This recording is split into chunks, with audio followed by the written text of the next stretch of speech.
Muito obrigada, deputada Damares. Eu agradeço à reitora, agradeço ao professor que vieram aqui e expor para a gente. Muito obrigado pela atenção de vocês. As minhas questões, como a PUC ela é uma universidade diferente das universidades estaduais, né, porque ela se expande pelo país inteiro, né, nós temos a PUC em vários estados. Eu gostaria de saber se vocês têm uma rede que interliga todas as universidades dos vários estados que possam estar conversando sobre esse assunto, né? Outra questão seria uma cartilha. Nós vimos em várias situações uma cartilha explicando todos os processos, se a pessoa passar por algum tipo, o que seria caracterizado como constrangimento, como uma violência, se a PUC existe no material da PUC algum tipo de cartilha, algum material que possa passar essa informação mais clara para os alunos, principalmente na prevenção dos trotes, né? Quando os alunos entram, aquelas brincadeiras de trotes, etc. Outra pergunta que eu gostaria de fazer é sobre as ocorrências do último ano, se existe alguma, como é que eu vou falar, algum déficit, se vocês, enquanto... porque vocês só têm a ouvidoria e o PAC, né, que é onde os alunos são acolhidos, né, e se existe alguma dificuldade para que os alunos cheguem, se vocês percebem alguma dificuldade entre os alunos ou entre as alunas, para chegar e colocar, se eles são resistentes a serem encaminhados a levar essas discussões à frente, se a universidade auxilia, por exemplo, num caso grave que tenha que encaminhar para uma defensoria pública, se existe essa ponte entre a universidade e a defensoria pública. Seriam esses os meus questionamentos, e eu peço, como relatora da CPI, tudo que for respondido, por gentileza, o material que vocês tiverem, tudo, ser encaminhado para o e-mail da CPI, para que nós possamos fazer, assim, um relatório bem fidedigno à situação em que a universidade apresenta. Então, muito obrigada, seriam esses os meus questionamentos. Muito obrigada, deputada Valéria Bolsonaro. Eu passo, então, a palavra. As perguntas foram dirigidas à professora doutora Maria Amália Andere. Passo a palavra, então, e que a professora Maria Amália, caso a senhora entenda que o professor Tiago Pacheco também deverá complementar, não é, deputada Valéria? Fique à vontade para compartilhar com ele aí a resposta. Por favor, obrigada. Obrigada, vamos lá. Deputada, é interessante, as PUCs no Brasil são entidades completamente independentes. É como um sistema público federal, né? A Universidade Federal do Pará e a Universidade Federal do Paraná, elas só têm em comum o fato de que respondem no sistema, é o Caixa, né? É o Caixa federal, é o orçamento, elas fazem parte do orçamento federal, o reitor é escolhido, no caso deles, talvez até a ligação seja muito maior. As PUCs são universidades completamente independentes, não existe qualquer relação, exceto o fato de que somos todas universidades que respondem, cada uma, ao bispo local. E quando se é uma PUC, você responde ao bispo local, que é sempre ele tem sempre um papel, aliás, o papel de zelar pela fé e pela moral na universidade, tem o papel de escolha do reitor, a última escolha é sempre do bispo local, e quando se é uma PUC, isso quer dizer que é pontifícia, então essa universidade é ligada diretamente ao Vaticano, é ligada diretamente àquilo que é chamado de Prefeitura da Educação Católica no Vaticano, então há uma ligação direta com Roma. cada um dos reitores das PUCs tem a sua indicação feita pelo bispo local, mas ela depende de uma aprovação de Roma.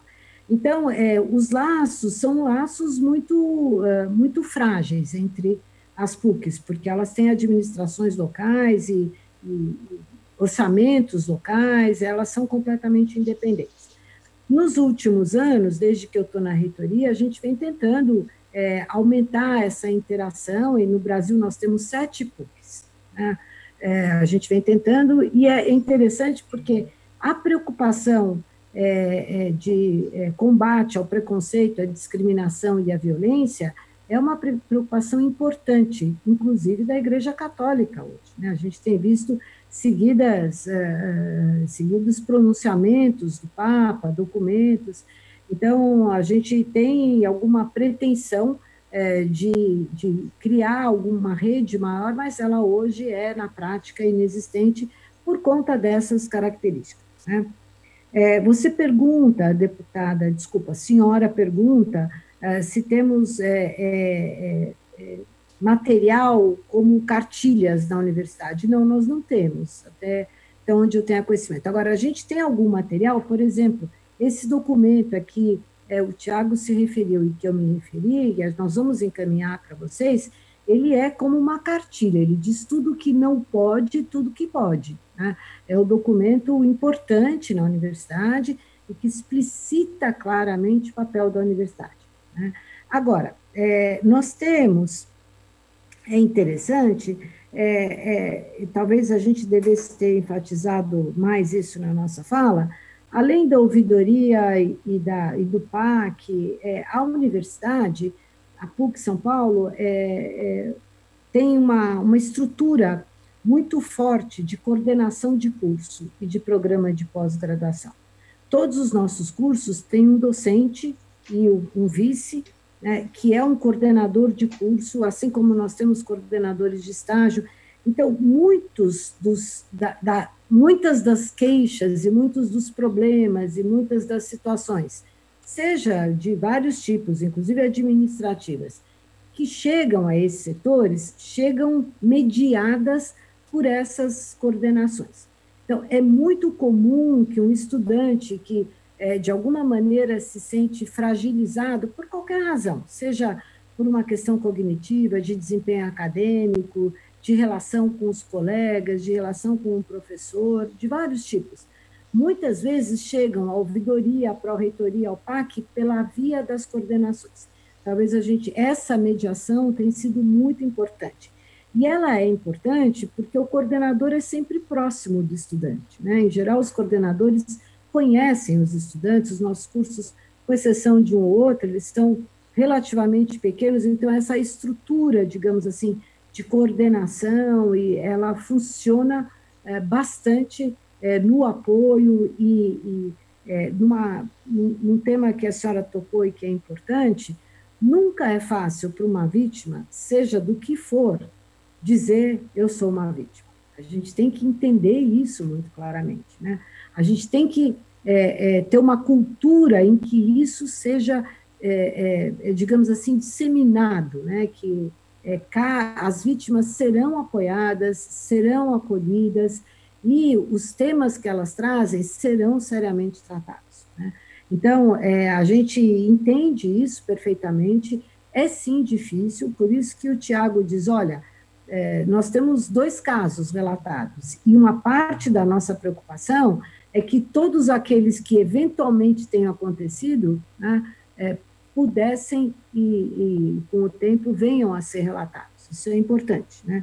E é por isso que essas coordenações são importantes e por isso que também eu destaquei na minha fala a importância dos centros acadêmicos e dos coletivos. Os centros acadêmicos e os coletivos também funcionam muitas vezes como o primeiro lugar, então os primeiros lugares em que aqui, especialmente estudantes, né, muitas vezes recorrem, são as suas coordenações ou os seus órgãos representativos, né? E a gente faz muita questão de acolher, inclusive, esses casos em que o estudante eventualmente, alguma reclamação que o estudante tenha e que não tem coragem de trazer para esses órgãos oficiais, se vem por essas vias, eles são atendidos também com a mesma seriedade, e aí a gente busca esse contato com os estudantes, né? A sua última pergunta foi com relação a... eu queria dizer que a gente tem um acolhimento na clínica psicológica da PUC São Paulo, né? Nós temos uma clínica grande, importante, que tem mais de 60 anos, que presta muitos tipos de serviço, e a gente tem um serviço lá que é de acolhimento da nossa comunidade, então, esse serviço é prestado. Também, se ou quando, no caso, tem alguma implicação, digamos assim, uma implicação legal, sim, a gente busca o apoio das instituições legais. Nós temos na universidade um escritório modelo que não trata desses temas, mas que tem muitas relações com a defensoria, com a promotoria pública, então a gente faz muita questão. O nosso pró-reitor de Cultura e Relações Comunitárias é um desembargador que tem uma longa história de defesa intransigente dos direitos humanos, que é o professor Malheiros, doutor Malheiros, e nós fazemos, inclusive, parte do conselho, como é que se chama, Tiago? O conselho...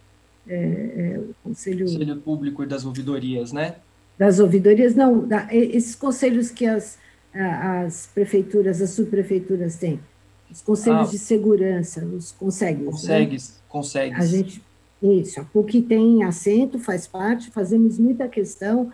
Vou dar um exemplo para vocês. Há alguns anos, houve uma denúncia de que não foi em 2019, algumas estudantes procuraram a universidade preocupadas com o entorno, né, com a iluminação do entorno, embora a gente esteja num bairro, digamos assim, de muito boa infraestrutura e baixa criminalidade, né, para a cidade de São Paulo, as estudantes pegar o ônibus, voltar, o caminho entre a universidade e a condução foi apresentado como um potencial problema, e aí a gente fez algumas coisas, a gente melhorou a iluminação da universidade, criou uma iluminação dentro da universidade, mas que ilumina uma das ruas do nosso quarteirão, que era a rua mais escura, e entramos em contato com a delegacia do bairro, com o conselho, e com isso conseguimos, digamos assim, esse temor diminuiu muito,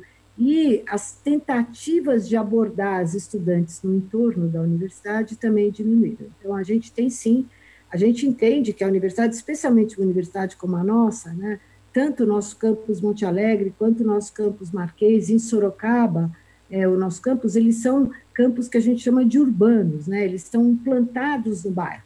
Então, a gente precisa, né, criar relações com o bairro e precisa garantir essa sensação e essa realidade de maior segurança, não só dentro do campus, mas no entorno tem sido uma preocupação nossa. Eu não sei se você quer completar, Tiago, alguma coisa que eu... Eu gostaria, sim. Só falar acho que em relação às PUCs, era isso. Em relação à questão aí da cartilha, a professora falou das diretrizes, é importante dizer que elas estão publicadas no site, né? Então, ela é tão importante que ela está junto do estatuto e dos documentos oficiais da instituição. É um documento oficial, né? Exatamente.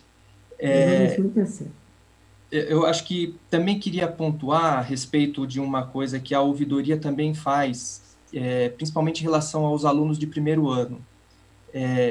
A gente tem buscado todos os anos ou todos os semestres fazer um contato mais direto com os calouros. Então, a gente vai em todas as turmas de primeiro ano dos cursos novos para apresentar a ouvidoria, né? Então, a gente não fala especificamente da situação da violência sexual contra as mulheres, mas a gente fala do amplo da universidade. Olha, a ouvidoria existe, fica ali, como é que a gente funciona, como é que a gente trata as situações. Então, assim, é uma preocupação que a gente tem exatamente pensando que é a porta de entrada. O aluno está entrando na universidade. Então, a gente tem que ter uma preocupação com eles, porque ele vai ficar ali durante 4 anos. Então, logo na chegada, a gente já fala para ele, olha, aqui funciona assim. Então, a gente faz essa comunicação direta com eles, tá? E a gente tem tido um retorno muito bom disso. Inclusive, quando a gente faz essa comunicação, a gente tem a preocupação de dizer... porque uma ouvidoria é sempre um canal de segunda instância. Então, a ideia é que você sempre recorra à ouvidoria depois de procurar inicialmente o canal adequado. Então, a gente sempre fala para os alunos que, olha, a gente está lá para recebê-los, mas vocês têm instâncias que vocês devem procurar inicialmente para tratar das suas situações. Uma das instâncias, muito direta, como disse a professora Amália, é a coordenação de curso. E o que a gente tem percebido é que tem vindo menos alunos de primeiro ano para a ouvidoria. Por quê? Porque, possivelmente, eles estão resolvendo essas situações, ou estão levando essas situações para os canais adequados que estão dando conta, né? Mas a gente tem essa preocupação de dar uma primeira recepção aí aos alunos novos, nessa linha de explicar como é que funciona, como é que é a universidade, e como a ouvidoria pode recebê-los e pode ajudá-los, e principalmente também em relação ao sigilo, né? Como a gente trata dessas situações de modo sigiloso. Inclusive, a gente até avisa, né? Antes de vocês, se vocês têm alguma situação que vocês querem formalizar na ouvidoria, venham conversar de forma mais discreta, sigilosa, venham conversar com a gente antes, para que a gente consiga ajudar a trazer aquela situação do modo mais sigiloso possível. Então, antes de fazer qualquer registro, vem conversar com a gente para a gente ajudar a colocar a coisa a colocar a situação de uma forma mais protetiva possível, né? Que garanta mais isso. E a terceira coisa, em relação à ProCRC, era isso que a professora Amália falou, que a gente, além do sistema, nós ainda temos na ProCRC, como pró-reitor, uma pessoa que é da área do direito e tem uma trajetória exatamente na área de direitos humanos, que é uma pessoa fantástica, que é o professor Malheiros. Então, quando há uma necessidade de algo nessa esfera jurídica, ele está sempre pronto lá. Muito obrigada, professor Tiago Pacheco. Consulto a deputada Valéria Bolsonaro. Se está satisfeita com as respostas, deputada? Sim, agradeço as respostas, agradeço a disponibilidade. Só peço que encaminhe para a gente poder fazer a relatoria de uma forma bem fidedigna. Muito agradecida